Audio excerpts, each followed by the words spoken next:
Okay, everyone is doing well. Thanks for the early birthday wishes. You guys are awesome. Appreciate everyone here. Today's a little bit special just because I want to kind of give back to everyone that's been supporting past few years with support of myself personally or even support of Alliance Real Estate. You guys are awesome. Like seriously, we would not be able to grow this without you guys. So I'm just going to share my screen. Let's jump onto, made a little short PowerPoint. Jump onto here. So today we'll be looking at deal analysis. Okay. Before I jump into that, it's going to be super important to learn how to underwrite or to analyze deals, mostly because if you don't know how to analyze deals, well, you got no chance in getting into a good deal in real estate. Okay, so it's probably one of the most important steps and keys when getting into real estate investing. For my students that are in the inner circle, you guys already know me, but for the new guests today, I just want to do a quick little intro. I'm not going to spend too much time on this, but essentially I am Patrick J. Hilario. I am a real estate coach. I'm also the principal of Alliance Real Estate. This is a company that we started here in Winnipeg, but I do have students all over Canada. I was basically a teacher for 5 years. Okay? I was teaching mostly biology, a little bit of sciences, a little bit of IB there. Mostly I taught in French. And I've been a consultant actually since 2016. So I actually became a consultant before becoming a teacher. How that kind of happened was a company, it was a tutoring company. They wanted help developing their French immersion program. And I basically built that French immersion program for them with the help of a couple of my classmates at the time. This is when I was still learning to be a teacher. I started real estate investing in 2018, we did 2 deals that first year. Okay. First deal, I used my own money. I basically saved up since I was like 16, put all my money into that first deal. And then I was like, oh crap, now how do I get more deals? That's where I hired my own coach, Nelson Camp, shout out to him. And by the second year, we did 12 deals that year. Okay. Mix of, there was wholesales, mostly BRRRRs, and then 1 flip in that deal. Okay. So essentially I became a coach almost by accident. One of my awesome students who is now also a coach himself, Ivan, he reached out to me. He was giving me a tattoo and he's like, hey, I like what you're doing. How do I do this on my own? And at first I just wanted to raise capital from him. I just wanted him to do a deal with me. Let's learn together. And then that way we can both close on a deal. He said, I wanted to do this on my own. I was like, cool, I might be able to help you out. I don't know if I can guarantee results because I've never coached anyone, but he decided, hey, I'll give you tattoos for life if you show me how to do this. So within 28 days, he closed his first deal and basically was able to do a BRRRR, did awesome on that deal, basically bought a deal. He made $40,000 on the buy without even doing any renos just yet. And the company that I was getting coaching from found out and they offered me a coaching gig. I quickly moved up into that company, became the chief marketing officer. I have never taken any business classes or like courses in university. It was all just learning online and trial and error. Now I spend about $50,000 a year in my own private coaching that I'm always improving. Like I have a mindset coach, I have a fitness coach, I have a coach specific for coaching real estate, I have a coach for real estate, I also have a coach in CEO mastery, marketing, sales, literally any aspect of my life. I am not wasting time. Okay, I'm just gonna hire someone, get them to pour into me. I do about 5 to 7 hours of getting coached myself every single week, and that helps me to really speed up the process. Time is money. I do not want to waste time trying to learn this all on my own. Yes, there's all the information online, but I can just learn it like this. My coaches give me actionable steps, which I also do for my students, right? So that's a little intro of myself. Now, SAS, this is what we use in the Alliance Real Estate coaching programs. Most of the students are here. This live stream, this session is usually only privately for my students, right? Usually they pay their tuition and they get access to these on a week-to-week basis. How does the coaching actually work? Well, we provide SAS, systems, accountability, and support. The systems, we can talk about that later, but it's essentially, with my background in teaching, I basically built a curriculum. It's a simple 5-step process so that you can get results in your real estate endeavors. Accountability, I always give my students actionable homework after each session. So for our guests today, you guys will also get homework. I can't really check your homework, but I will give you homework. Unlike my students, I can check their homework. And then finally, support, you get access to a BAT phone. So recently I had a student, they're trying to get financing. They're literally at the bank and they stepped out of their meeting to give me a quick call. Answer that call, answer their questions, help them get that financing. That's the BAT phone. Okay? I just don't answer after like 8 p.m., mostly because I got to set boundaries. Otherwise, I'm going to be working forever. That's just how my mind works. I need to really set those boundaries. You also get access to the Alliance community and then the weekly group sessions. Let's get into the deal analysis. Awesome, awesome. Deal analysis. Cash flow is going to be king, okay? Cash flow is really the lifeblood of your business. Without cash flow, you do not have a good deal. You need to be cash flowing, whether that's personally, whether that's in your business, and of course, that's in your rental properties, okay? So when it comes to cash flow, it's as simple as income minus expenses, right? So we're gonna do a live deal right now. I find that's probably the best way that you can actually learn this, okay? So I'm just gonna share my screen here. Let me jump onto my screen share. Then I don't want to be on Zoom. I want to be, where is it? Move this and let's get onto here. Okay, perfect. Okay, so you guys should see my screen shortly. Okay, perfect. Now, this is a deal I was looking at. Opt onto my deal analysis here. So I do have a Keystone Matrix. For the ones working with a realtor, I highly recommend you do work with a realtor. It does help, right? I know a lot of coaches teach that like, hey, like, you know, use your own private marketing. You can do that. I say, why not do both, right? Get a professional help with a realtor and then also learn how to generate those leads on your own, okay? Now, when it comes to deal analysis, so I'm looking at 1639 Alexander Avenue, single detached home, 1945. I like newer homes like 1940s. Okay. And then we also have, so it's a 1-bedroom, 1-bath. Take a look here. A couple photos. I always scan through the photos just so I can see, okay, is there anything that needs like renovations right away? Flooring here is kind of old. You could update that if you really wanted to. Kitchen doesn't look terrible. Like, it's a nice real wooden kitchen. It's kind of small, right? But it does have a dishwasher right here. It's kind of nice.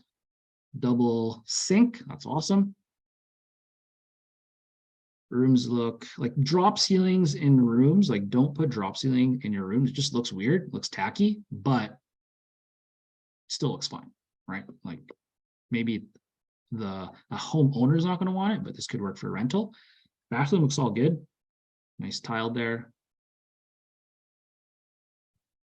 Cool. Bathroom looks fine. Basement's done up. Awesome. So I just quickly look at the photos, but what I really want are the numbers. So I'm going to scroll down here and then I'm just going to go back to, so the first thing you want to look at is going to be property taxes, right? Where do I find property taxes? Tax amount. So there we have 24, we'll call it 2420 for easy numbers. So I'm going to write this down. Property tax 2420, divide that by 12 months in a year. So our property tax is $201.67. Let's round it up to 202. Okay? So property tax 202. I'm essentially looking for my expenses. What are my monthly expenses so I can find out my monthly cash flow? Next expense is going to be insurances. Insurances for beginner investors, I allocate about $100 to $120 per door. Reason for that is once you have about 4 to 6 doors, you can actually package your insurance, and then now you will actually save money because your insurances are packaged. You actually pay more when you only have a few homes, like under 4, I'd say. So with my insurances, I'm going to allocate here, we'll go in the high end, $120. Okay. You might be able to get 100, might be able to get 110, but at least if we aim high, we can be a little more conservative when we're running our deal analysis. Next, expense. What's another expense that usually our tenants pay for? Let's see if we get some participation here. What is an expense that usually our tenants will pay for? Okay, so usually it's not really an expense on our end, but we do want to be aware of it. Okay, hydro, awesome, exactly. Hydro, what else? We got hydro. What else do tenants usually pay for? Internet, awesome. Telecommunications, then one more. We need to shower. We need to shower. Water, perfect. So I'm going to combine all that into utilities. Okay. Even if our tenants are paying for utilities, water, hydro, internet, telecommunications, I still want that in my deal analysis. Not that I'm actually putting a number, but just so I'm aware of what expenses could come, right? Especially if I'm having holding costs. Let's say I'm going to renovate this unit. But for now, I'm going to put 0 utilities. Why? Because my tenants are paying for them, right? Next, what's another important expense? So we have insurances, we have property tax, we have utilities. What's something that we need to account for as well? Especially, let's say, if maybe we don't want to take care of our property ourselves. We'll lead with the answer. Awesome. Maintenance. Exactly. Maintenance. I'm going to put 10% towards maintenance. Okay. Maintenance, I'm actually going to combine that with what's called CapEx, capital expenditures. Capital expenditures is really those big ticket items that you're going to pay for in the future. New roof, new hot water tank. Hot water tanks are actually not that expensive. New furnace, new AC. Those are all things that are going to be called capital expenditures. They're larger ticket items that do need a certain level of maintenance. Maintenance in itself is going to be a little bit less, right? Those are lower ticket items. Maybe you got to, change some doorknobs. Maybe you got to put in some patches. Maybe you got to paint a little bit. Okay. Those are smaller amounts, but CapEx and maintenance, I'll combine, put that together. If it's a newer home, I'll actually reduce the number, but I'll use about 10% for my maintenance and capital expenditures. Hey, if I could ask you a quick favor, if you can go on Amazon and just give me a review on my book, How to Never Be Broke Again, it would mean the world to me. It helps me actually get ahead of the algorithm, present this information to even more people, because I know it can help a lot of people, and you guys have been getting some of that support, getting that help, and thanks so much for everyone who's bought the book. Please give that book a review. It means the world to me. Thank you. I see Calvin and Adonis mention property management. Awesome. Okay, that's another expense we're going to put in. Property management. On the low end, I'll allocate for 6% of my income on that house. On the higher end, it's about 10%.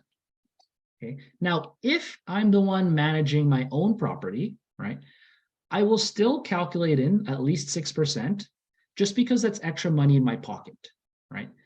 And this is something important. If you are managing your own properties, still put property management, still put maintenance, because are you actually going to, pay 10% per month for maintaining your property? Are you actually going to pay 6% every single month if you're the one still managing your property? No, but that's what becomes our reserve fund. Exactly, Minar. Okay, so our reserve fund, we're saving that maintenance fund, even if we don't use it every single month, and we're saving our property management fund and our CapEx fund, even if we're not using that every month. That will be our reserves for the purpose of maintenance, and management, and CapEx. Got a question. How do you keep track of the money that's reserved for each expense? Good question. You got to use a bookkeeping, right? You got to be on top of your bookkeeping. If you, I put out a free business budget template. I use that template. I have a pretty more an extensive version, but like each home, I'm tracking everything. I actually put it all into one bank account. That'll be my maintenance bank account and then my CapEx bank account. But essentially, like I'm still tracking how much I'm actually putting away so that I know that there's those reserve funds. So that's a great question. You got to be on top of your books, essentially. Now, another expense that a lot of people tend to forget. Let's go back to screen sharing my PowerPoint here. Is going to be vacancy. Okay, vacancy. What does vacancy mean? Yeah, exactly, Calvin. Vacancy means that we're going to assume, and I like to use 8% as my number, 8% of annual or monthly income, sorry, because 8% represents that my property is vacant for 1 month out of the year. Okay, there's that 1 month, 30 days where I have a turnover. I have a tenant that leaves and a new tenant that comes in, sorry.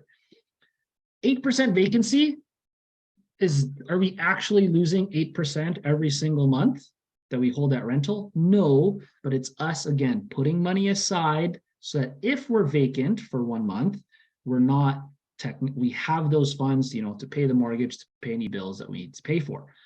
Vacancy is actually in your control, okay? So in the real estate coaching program, we actually teach you property management systems. We might jump into that next week, or project management, depending on kind of the interest. I'll gauge that after. But essentially, by saving money, by putting money away for vacancy, once you run into that time in the year where you have to put a new tenant in, well, the faster you put a tenant in, the less your vacancy is. So my vacancy rate the past 3 years has essentially been less than 4%. I actually had a 0% vacancy the first 2 years. Like my tenants just didn't move once I put them in there. And I still have tenants that just haven't moved, right?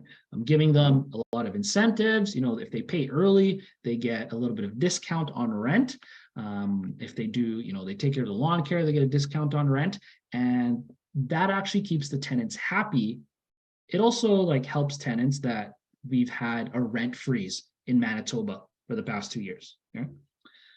So we have vacancy. Now we're going to put that all together. So let's actually put this in here now. So property tax, we added at 202.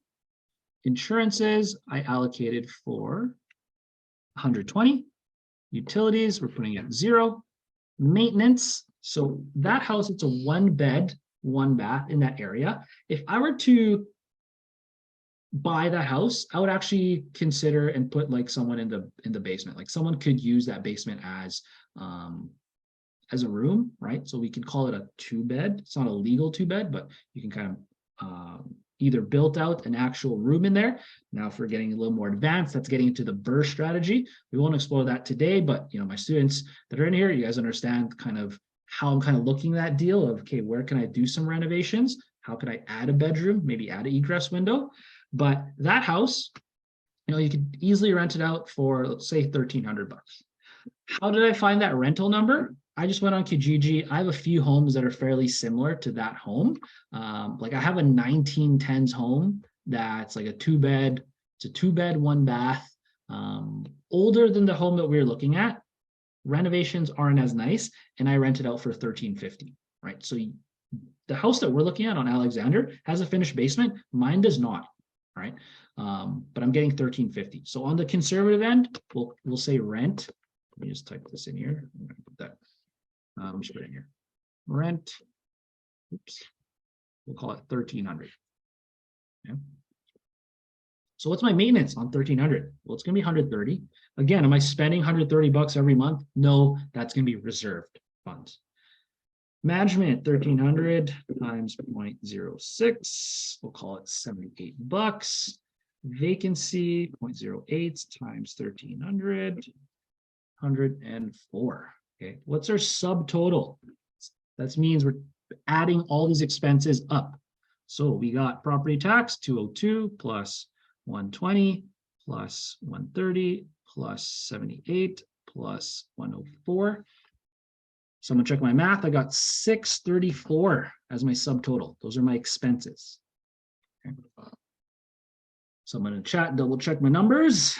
Let's hope that's all good. I think it's all good. If I'm wrong, someone correct me, please. Now our net operating income, NOI, is going to be income 1,300 minus our expenses of 634. Ooh. Now our net operating income is 666. Okay. Last thing we got to really measure out is our mortgage. Okay. Where do I go to find my mortgage? I am just going to literally go on TD. Okay. So I'll go on TD. I already pulled this up, but I'll literally Google TD mortgage calculator. And then I'll find out, okay, what's the mortgage on that? Okay. So what I did here, the mortgage amount that I put in was $176,000. 3% fixed rate, 5.9%, 30-year amortization. Okay, I've been getting a lot of 30 years, so I'm using that, and I'm paying monthly. Okay. So you already see that, our mortgage is pretty high. So let's see what happens when we enter. Let me just write this down. 1,000 to. I'm going to leave the cents for now, just because we're just underwriting. We're quickly analyzing this deal, right? So let's go back into my numbers here. And now that we're in PowerPoint, okay, so our mortgage is $1,000, $1,002. So that means, what's our cash flow now? Let's go back here. So our cash flow is 1,002 plus 666 equals our total expenses, including our mortgage, is 1,668. I'm going to minus my rent from that. So we're actually cash flow is negative 368. So for the students in there, good deal, bad deal. Does this deal make sense? Do I buy this house at this price? Do I buy this house for $220,000? Don't do it. No deal. Exactly. Okay. That's quick like that. Exactly. Marl mentions buy it for less. Okay. First deal analysis is once you get good at this, you're just asking, does this deal make sense at this price? No or yes. Okay. Once you get good at that, the second aspect of deal analysis is how do I make this make sense? Okay. You hear Rich Dad, Poor Dad talk about it's not a question of can I afford something or not. It's you always want to ask, how do I afford something? Because if I just look at purchase price and I'm like, hey, they want 220. I guess the seller wants 220. I guess I'm going to give them what they want. This deal doesn't make sense, right? That being said, we always want to go, it's called your second order questions. Your first order questions are very surface level. Yes, no, right? Your second order questions, this is my philosophy background coming out, is going to be, what's next? How do I make this make sense? Waleed says never ever buy that house for 220. Exactly, okay? But Marl mentions, hey, buy it for less. So we're actually going to go back to the mortgage calculator and let's see, okay? We want to cash flow. I like to cash flow $200 per month, right? So let's go back. We actually want to reduce this by quite a bit, right? So if we're doing a 20% down, we actually want a mortgage of, got to be at least like $500 less, right? Which is like half. So if I go back, let's go into my mortgage calculator here. Then we're going to mess with some numbers. Hey, if you want to learn how I got started in real estate investing, make sure you send me the word get started.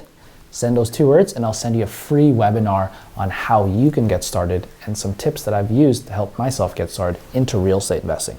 Thanks so much. And again, send me the words get started via DM. Take care. basically I want like 500 bucks off this mortgage. Let's say, what's my mortgage at, let's call it 150. 150 is 800. We got to get less than that. Let's try 130. We got to get less than that. 120, even less than that. 100 grand. That's close. Okay.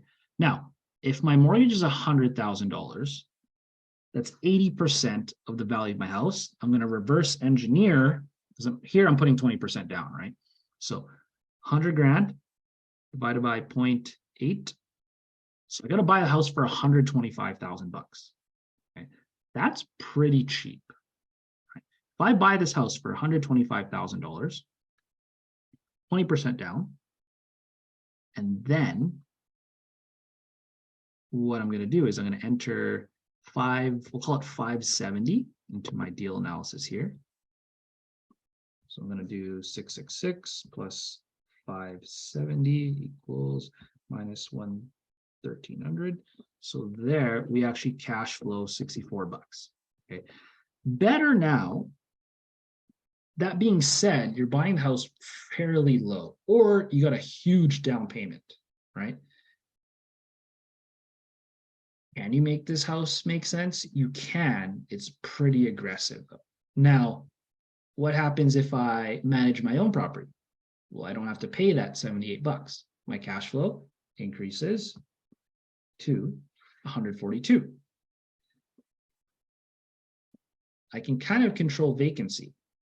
So I can also, if I just make sure I'm always having a tenant in there, now my cash flow goes up to 246. Okay.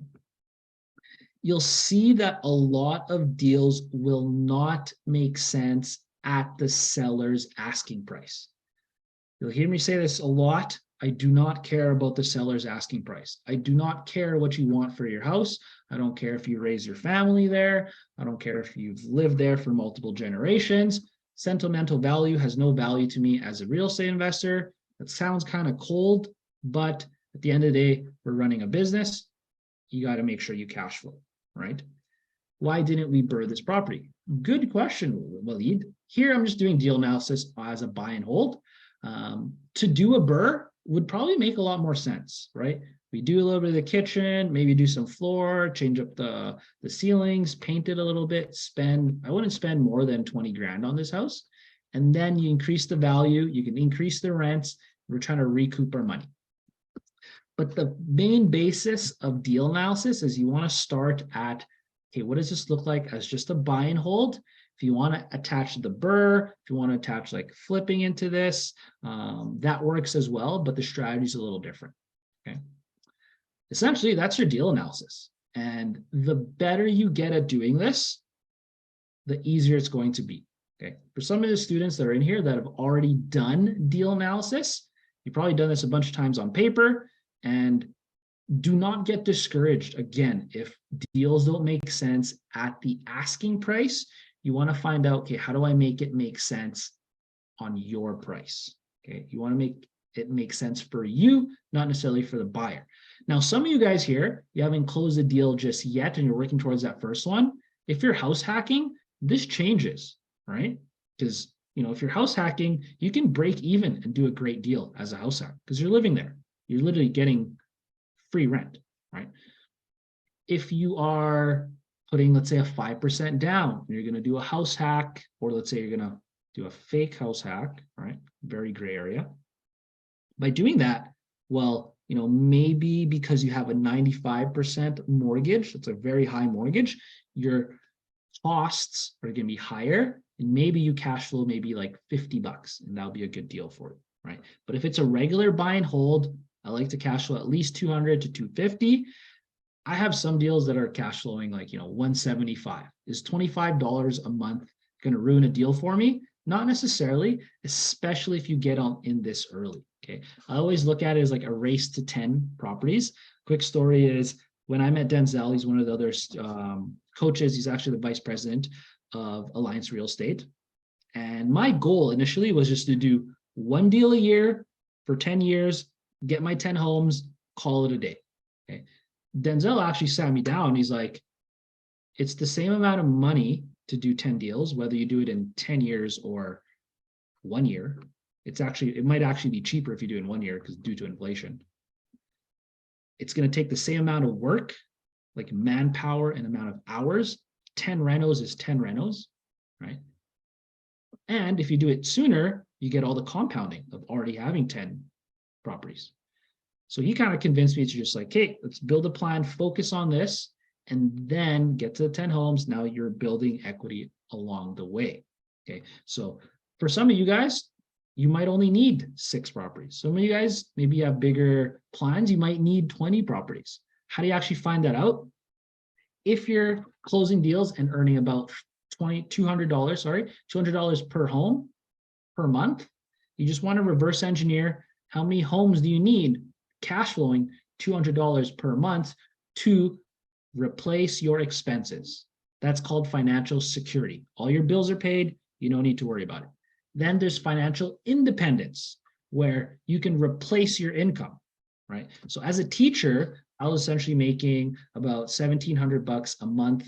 $1,700 every 2 weeks net. Okay, that's after taxes, after I pay for all my fees and all that stuff. It's like $3,400. Once my portfolio was earning about $3,500, well, I'm passively making what I was making as a teacher. Now I had the choice. Do I stay teaching and sacrifice 8 hours of my life? I still love teaching. I'm still doing that right now, right? I'm just not doing it for 8 hours.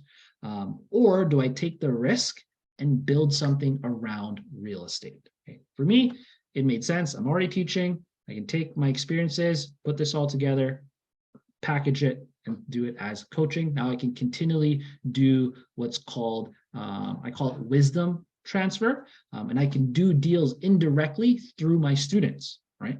Every deal I help do a student do, I get a little piece of that experience, right? They're going to run into issues. I'm going to be able to help them through the issues. And then, of course, they're doing their own deals, but I'm transferring that knowledge further, right?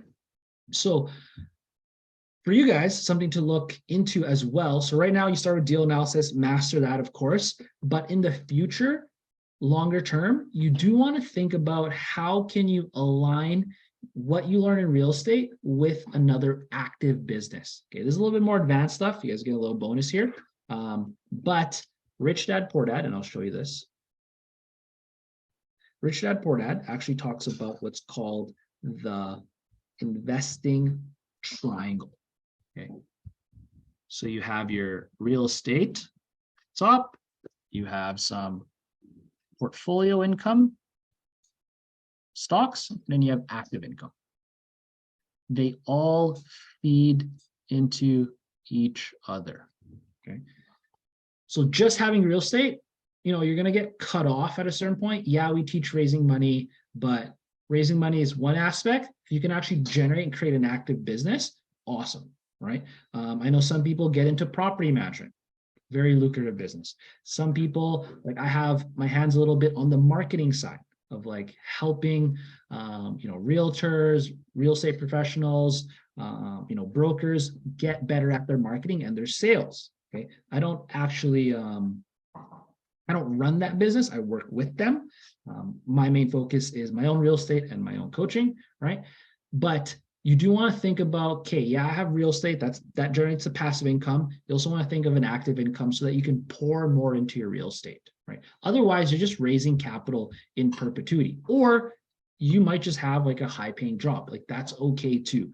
But your skills that you learn in real estate, such as marketing, sales, negotiating, a little bit of copywriting, deal analysis, all that can be assets in different businesses that are active. And it's up to you to find out, okay, what are your skills in that so that you can create this own triangle, right? I believe everyone should have real estate. Everyone should have an active business, get into the entrepreneurship stage. Maybe you're just going to be an intrapreneur where you have entrepreneurial tendencies, but you're working within a company, and then have a little bit of portfolio income. That's going to create that full-on portfolio, right? That's a little bit more advanced stuff. Here, really just focus on the deal analysis of real estate, right? But But yeah, hopefully that helps you guys out. Where did my chat go with that? Cool. So we're going to jump into a little bit of Q&A here. If you guys have questions, you can either raise your hand. I'm going to stop my screen share here. Yeah, you can either raise your hand or you can ask it in the chat. Hey, if you're interested in working together and you are actually an aspiring real estate investor and you just want to get started, you want someone to help coach you through that, I'm offering you a free real estate investing strategy session. Just send me the word strategy session and I'd love to book you into a call and help you out, see if we can help you get started and go far in real estate so that you can actually build a real estate investing business while still having the free time and freedom to travel when you want, make money where you want, and build that long-term generational wealth. We got Jeff mentioning, CapEx. You got look for another lender with lower rates. That is totally possible. You just straight up find another lender that gives you a little bit better rates. Credit unions tend to have a little bit better options, right, than the big banks, excuse me. But what else? Okay, let's see here. Marl with the question, what would you do if this was a BRRRR? Good question. So just quickly looking at the house, I would essentially do some of the flooring, right? Not all, just some. I would probably paint the baseboards white. They look weird that they're black. Maybe paint a little bit of the house inside. Bathroom looks great. Kitchen, you could probably get away with, so I would just leave it as well. So a little bit of paint, a little bit of flooring, and then yeah, that's pretty much it. I wouldn't spend more than like 20 grand if I was just paying it off. Most likely you can do it way cheaper than 20 grand. Like your painting, depends if you want to do it yourself or just hire like cheap painters. Or with the flooring, like that flooring is gonna be probably pretty affordable. Like you could probably do that reno in like 5 Gs. Next question. Sam, do you recommend property management early on or wait until you gather some doors? That is a great question. It is going to depend on your lifestyle, right? So when I started, I decided to do my own property management. I actually started my own property management that just managed my own properties. This was a combination of both a tax strategy and a real estate strategy. So by creating a separate corporation specific to property management, they're going to manage my own doors. I would, cash flow $200 per door, let's say. And then personally, I did not want extra income. Okay. I did not want Patrick Calario to make extra income because with my job teaching, with the consulting I was already doing, my other income sources, like I had 9 income sources before getting into real estate. Like real estate was the last income source that I added. Anyway, I did not want more income personally.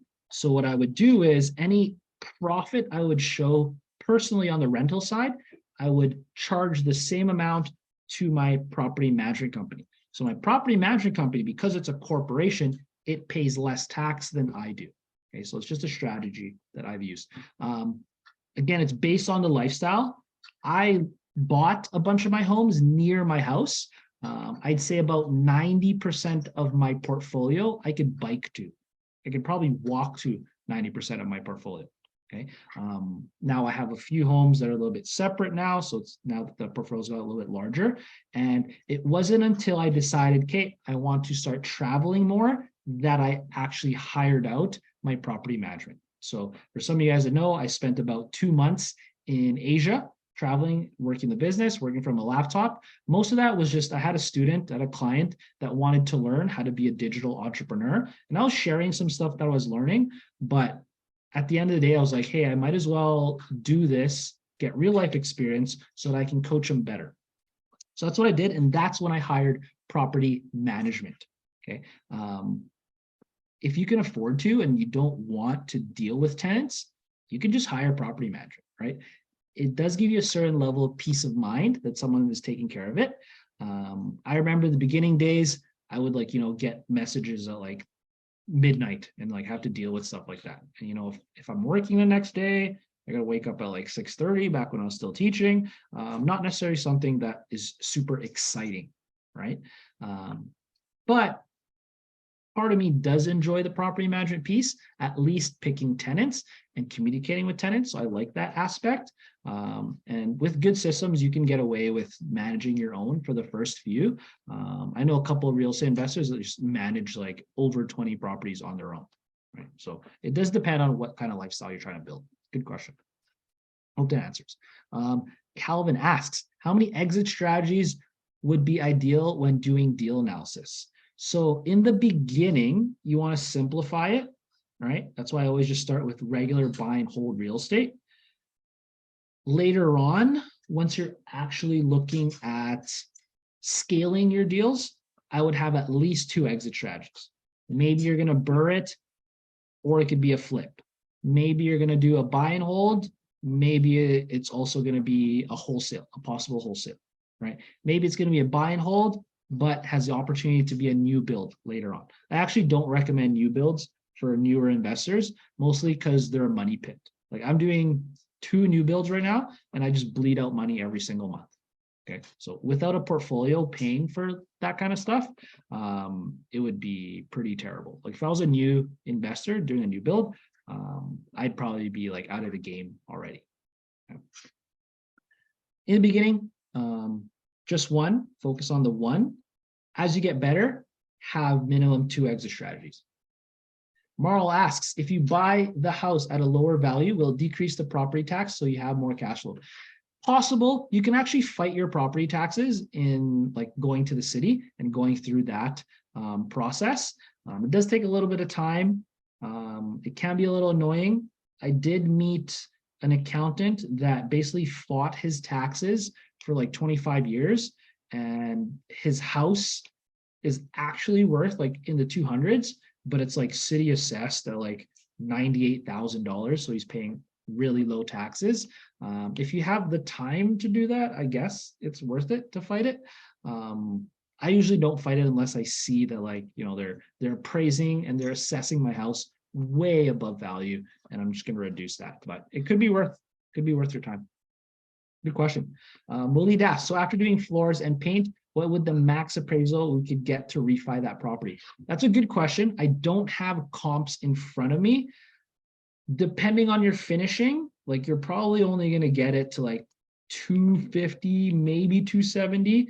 It's definitely not going to hit the 300s unless you do like crazy renovations. Like maybe if you wanted to redo some of the kitchen, add a new nicer quartz countertop, you know, you spend 20, add 60K, now it's at 280. That could be possible, but I don't have the comps memorized. Check with a realtor to get those comps. Cool. How are you guys on Instagram? Questions, comments, critiques, or concerns? We just did a deal analysis tonight. If you do have questions on Instagram, highly suggest you jump on the Zoom. Watching this on Instagram sucks. Screen's too small. But if you want to jump on the Zoom, the link is in my bio. We're going to go on for another probably 13 minutes, unless you guys have more questions here. Other questions, comments, critiques, or concerns? I'm going to check the Facebook. There's questions there. No questions on the Facebook side. Looks good. Instagram's got no questions. And we got Zoom here. Okay, any other questions on Zoom? It's basically your deal analysis. Once you master that, then I would go move to an app. Okay. You want to get good at deal analysis on paper, like to a point where like you can just pull up a piece of paper and then just start analyzing a deal. Like I've done a bunch of deal analysis on like a napkin or like a Post-it note. Just like I'll be at school, a deal will come by. I don't want to go on my phone, and I'll just practice and I'll just like write it out. Okay. What would indicate you to sell? Like sell my properties? I don't really intend on selling any of my properties.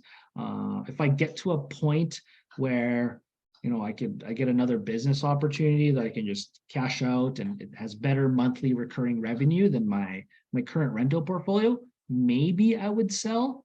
But for me right now, I'm in a position where I'd rather just like refinance till I die. Like get a pretty healthy life insurance policy, so that like knock on wood, something happens to me, all the homes are paid off. My parents and like future family don't have to like deal with all the debt, right? It's like paid off.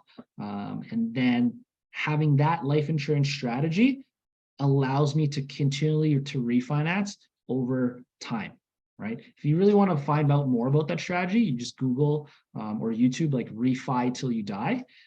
Basically, it's a way that like, you know, every 5 to 7 years, you refinance, pull out the equity, and then you use that to either buy more deals or reinvest, right? You want velocity of money. Velocity of money is just money comes in, money comes out, right? Like I literally don't have that much money in my checking account because I want cash flow. I want money coming in every single month, and then I'm using that to what's called feed the beast, right? Especially in the beginning, all the money I made, I reinvested it back into portfolio. I did a BRRRR, pulled some money out, buy another house. That house gets finished, I do another BRRRR, put it back into the next house. And you just keep cycling this until you get to a point where you have $1 million, $2 million, $3 million, $4 million bucks in real estate. And then after that point, like you could just wait, right? If you can get to a net worth of $1 million bucks pretty early on, you're pretty much golden as long as you don't screw it up, right? What else here? The live deal analysis is helpful. Hey, glad you got some value out of that, Sam. Awesome. Aside from discounts pre-contract, what would be a good move to fight rent freeze if and only if necessary? Ooh, good question. So in Manitoba, we have a rent freeze for, I believe there's one more year. It was 2 years total, so it should be ending, I believe, 2024.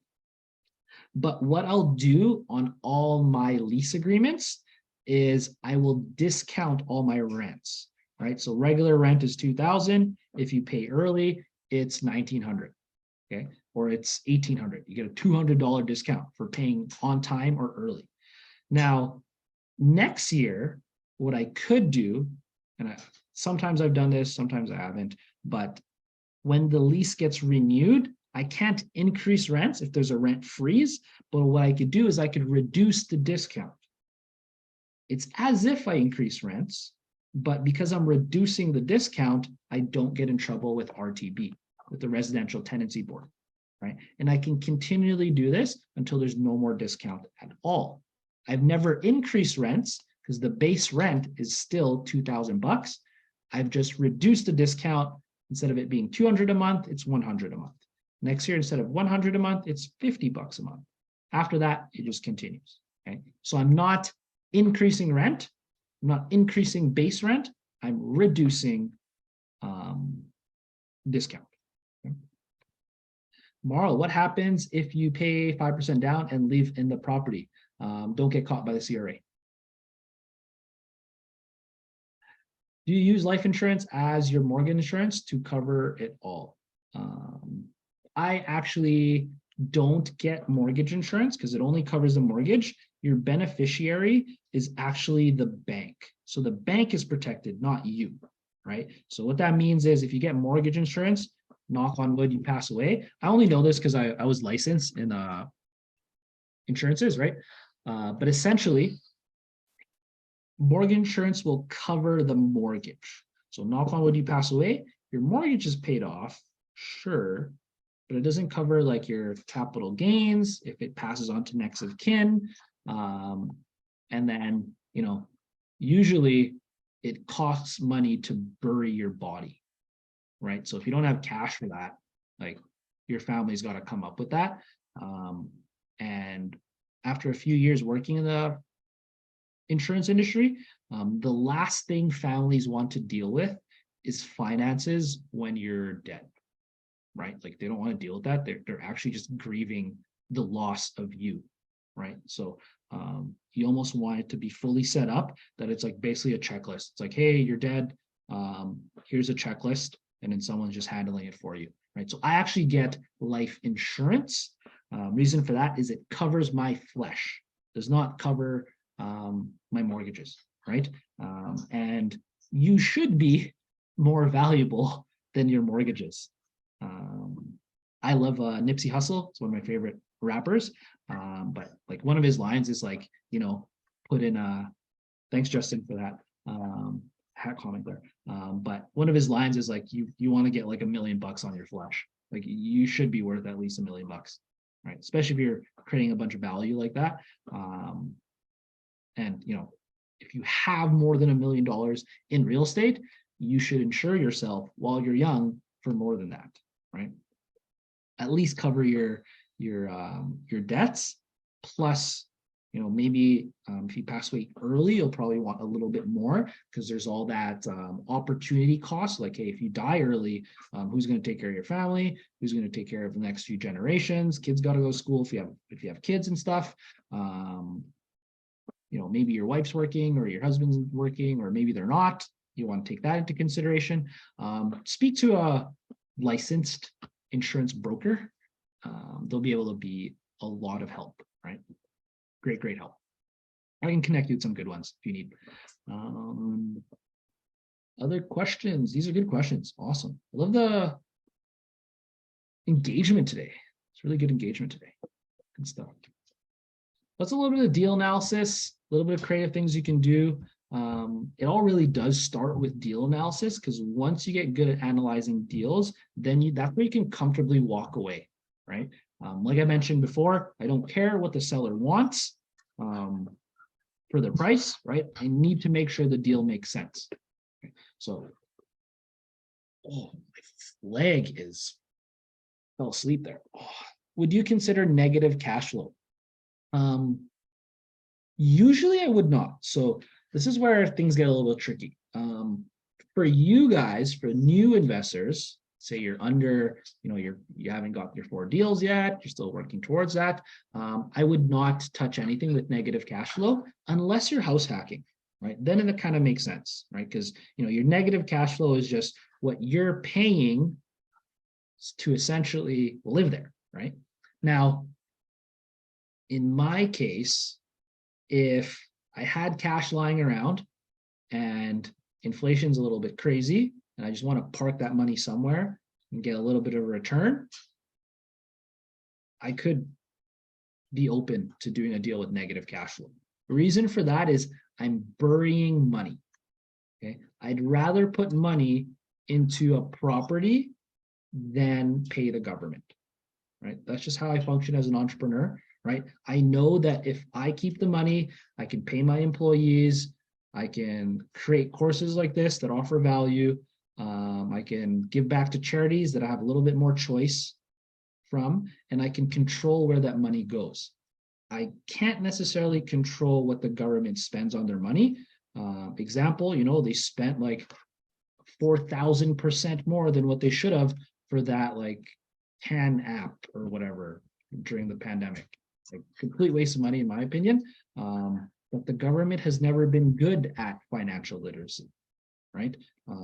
Why do you think the States has a completely insane deficit, right? If that was someone's financial statement, that person would not be broke. They would actually be indebted for like generations. It'd be pretty terrible. But if I'm just parking money and it's only going to be like negative cash flow, $50, and then there's an opportunity to get some equity after or refinance in the future and get access to a HELOC, and I'm burying money, I'd be open to that. For newer investors, don't do that. Ideal time to HELOC or refi. I prefer a HELOC right now. Reason for that is interest rates are a little bit higher, right? If you refinance, a lot of my refinances well, it depends. I have a few homes that if I refinance, my mortgages will actually go down. So it is beneficial in that sense. But if it's your first deal, I'd probably do a HELOC right now. For the ones that don't know, a HELOC is a home equity line of credit. It's a line of credit attached to your home, the equity in your home. Is PMI mandatory for under 20% down? Usually, yes. You gotta have 10% down for the most part. How much time do you give yourself to act on a good deal? What is the biggest roadblock when trying to secure the deal? That's a great question, Adonis.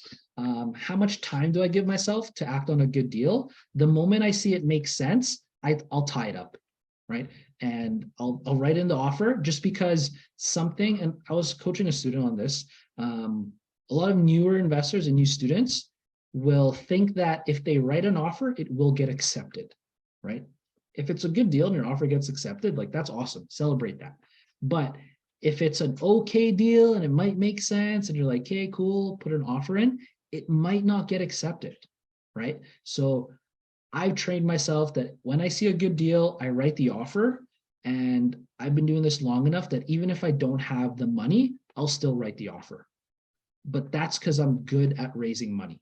Okay. Stefan Arniel, rest in peace. Sorry, someone was trying to call me there while I'm here. Stefan Arniel, rest in peace. He has a book. His book is titled Money, People, Deal. Okay. And the whole tenet in that book is essentially you want to, what the heck is going on? If you have the money and the people, like the connections, you can actually get and attract the deal. You just need 2 out of the 3. Okay. Money, people, deal. Okay. If you have people and the deals, it's easy to find the money. Okay. That's usually where I'm at. I have the network already. I have all the team ready in place, and I have the deals. The deals, like I'll have deals come to me at least once a day on a bad day. And if I don't have the money, I'll be able to track the money. Okay. Money, people, deal. Okay. I've been trained to be able to do deals even without money, right? And that's something I coach you guys that are in here. That's creative financing. And the reason I want to act fast is because it is competitive, right? Like real estate is fairly competitive. And so there's a story. This was back in pandemic times. There's a bunch of bidding wars, right? And any good deal was just getting bought up like this, and it's getting paid for like 50,000 above ask. There's going to be like an offers date. There's like 15 offers, and I've been looking at deals for weeks, and then a deal pops up on my street, and I've been looking at so many deals that I knew just based off the price that it was a good deal. Okay. It was a 2-story house, didn't need much renos. I could put an egress window and a room in the basement, add value. It's like it was going to be like a $8,000, $7,000 renovation. There was no offers date. So the property came up on market within 15 minutes. I told my realtor, Kate, let's write an offer on it. Maybe just put in buyer has the right to inspect property, satisfactory inspection required. Okay, so I can see the property, but I didn't see the property in person just yet. And I wrote the offer, and then that way I tied up the deal because there was no offers date. And I knew if that house had an offers date, there would be multiple bidding wars. So I tied up the house, I got the deal, and then what ended up happening was I look at the property, I'm like, hey, it's actually nicer than I expected. So we bought the house for $252,000. I spent $7,000 on renos. I learned how to frame up a basement. I did it with a friend, and essentially we're in the deal for $259,000. I got it appraised for $315,000.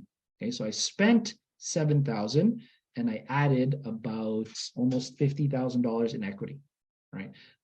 If I was sitting around, analyze a deal, thinking about it, be like, does it make sense? Like I looked at the numbers made sense. Okay, so I just act right away because again, I wasn't too sure if I was going to get it.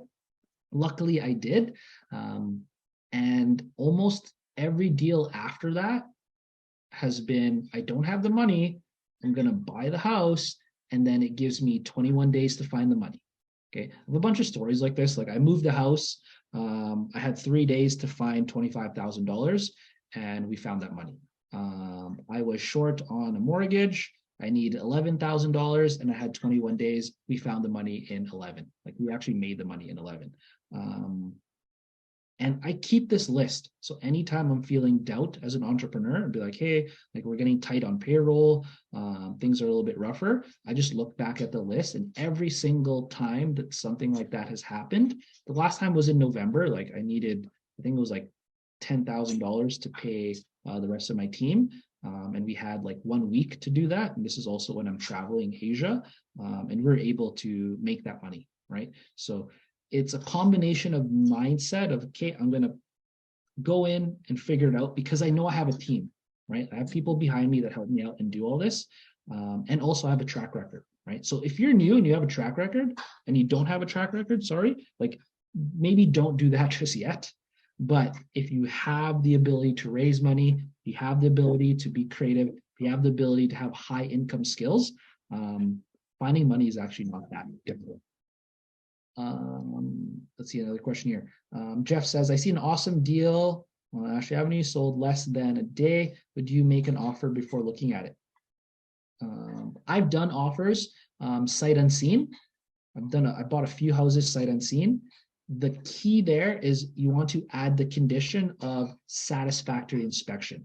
So even if you haven't physically looked at the property, you put that in your offer, and then you check out the property and you're like, oh, this property actually sucks. Well, you kill the deal being like, didn't pass inspection. It was not satisfactory to you. If the deal looks good, awesome. You have the deal tied up. There's no competition, and you get the deal yourself.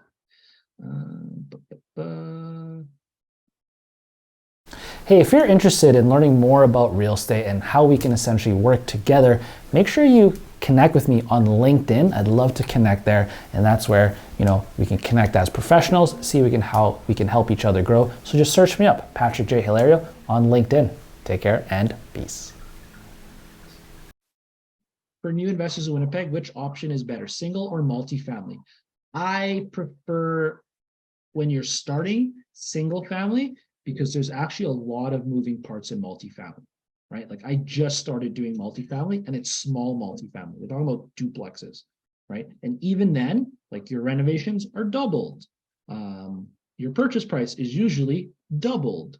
You got to do deal analysis twice because there's 2 units, right? But having a single family house, it's very straightforward, very easy, and you get to do that. Adonis, do you always bring a contractor during your inspections? I used to. Sometimes I will. Now I usually don't, though. I've gotten pretty good at estimating the costs. If it's like a duplex or a multifamily, something I haven't done too much of, I will actually bring my contractor partner. And this just allows me to be a little more confident on the estimation of costs. Great questions. Great questions. Cool. Awesome. We'll take a couple more questions, I think, and then we'll jump off here. I think everyone, let's see who here is not in the program. If you guys are interested in joining Alliance Real Estate, I'd love to give you a free real estate strategy session. If I can help you out, awesome. I'm going to drop the link here. If I can't help you out, that's okay, right? I'm not really too sure until we actually jump onto those sessions. And those sessions are completely free, right? It just allows me to really find out, okay, would this be a good fit for you or not? I'm going to drop that link here. It is a free, again, it's a free real estate strategy session. If you haven't done one with me just yet, I highly suggest it. It is a great way for me to build you a customized real estate roadmap, just because everyone has different situations, right? I really want to customize that to your goals and make sure that it makes sense for you, right? Like I'll coach people that are full-time entrepreneurs. Some people have full-time jobs. I've helped students close deals. I've helped people with no jobs close deals. I had a student that was on EIA, still got him to buy a house during the pandemic when there's bidding wars, and he still was able to buy a house underneath market value. Okay, so don't let limiting beliefs stop you from buying houses. I get it, and I still remember how nervous I was buying the first property, but once you get the hang of it, it becomes a checklist, and you just keep doing it, right? Yeah, drop the link in there if you're interested. Book a session. It's completely free. It allows me to really figure out how I can help you out if I can, and if I can't, awesome. At least you get a free roadmap. Worst case scenario, you're just a little bit more educated about real estate. Investor Jess, are your JV partners usually bringing cash, LLC, HELOCs, and registered funds? A mix. Yeah, I actually don't take joint venture partners. I have one that we have a company together. I've taken all money partners. Okay, all money in, no money out. Nipsey Hussle. except we do take money out and then we just continue to roll it. But yeah, it is a mix, investor, Jess. So good question. Cool. Final questions, comments, critiques, concerns? If you're interested, book a free strategy session. If you're on Instagram, message me the word mentorship, and then either my team or myself will send you that link to book that free strategy session. Again, it's completely free. I'll build you a free customized roadmap for real estate to get you out of there. Hopefully that helps. And then people on Zoom here, thank you so much for joining me. You guys are awesome. And then, yeah, Sam says, thanks for info. Yeah, no worries. My pleasure.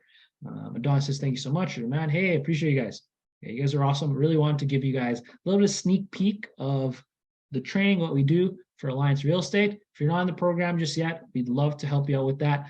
It's not cheap, right? That being said, I know everyone's got different finances, so we always customize it to make it work, right? I've been learning a lot about offers and pricing, and we have smaller programs, we have larger programs, we have lifetime access, we have 1 year access, 6 months access. It's all just made so that we can help you get better and learn this. Okay, I was a teacher for 5 years. They do not teach this in school. I wish they did. This stuff can absolutely change lives. It's changed my life. I hope you guys can see that. I hope it's changed your life for the ones in the program. Even if you guys are just starting, like, it's a lot of moving parts. And this is why we give you guys a system to follow. We give you all the accountability, a little bit of homework. And that actually reminds me, for everyone that joined today, do some deal analysis. Analyze 10 deals, do it on paper. Once you get comfortable, do it on an app, right? Once you get good at that, make sure that you actually continually analyze deals and double check it. For the students in the program, anytime you want me to double check your deal analysis, take a photo, send it to me, whether that's through Telegram or private chats, or even you can even post it in the Facebook group. Other people can learn all together, right? Calvin says, tons of value as always. Thank you, and happy birthday to you. Hey, thank you. It's my birthday on Thursday. So again, I wanted to give you guys a little bit of a sneak peek access of what it's like to be in Alliance Real Estate. Hopefully you guys got a ton of value there. And I look forward to doing some strategy sessions with anyone who is interested. So I am out of here. Thank you so much. You guys are awesome. We might do this again sometime. But yeah, hope you guys got a ton of value. And thank you guys. You guys are awesome. Take care. And then I'll see you guys next week for the Alliance students.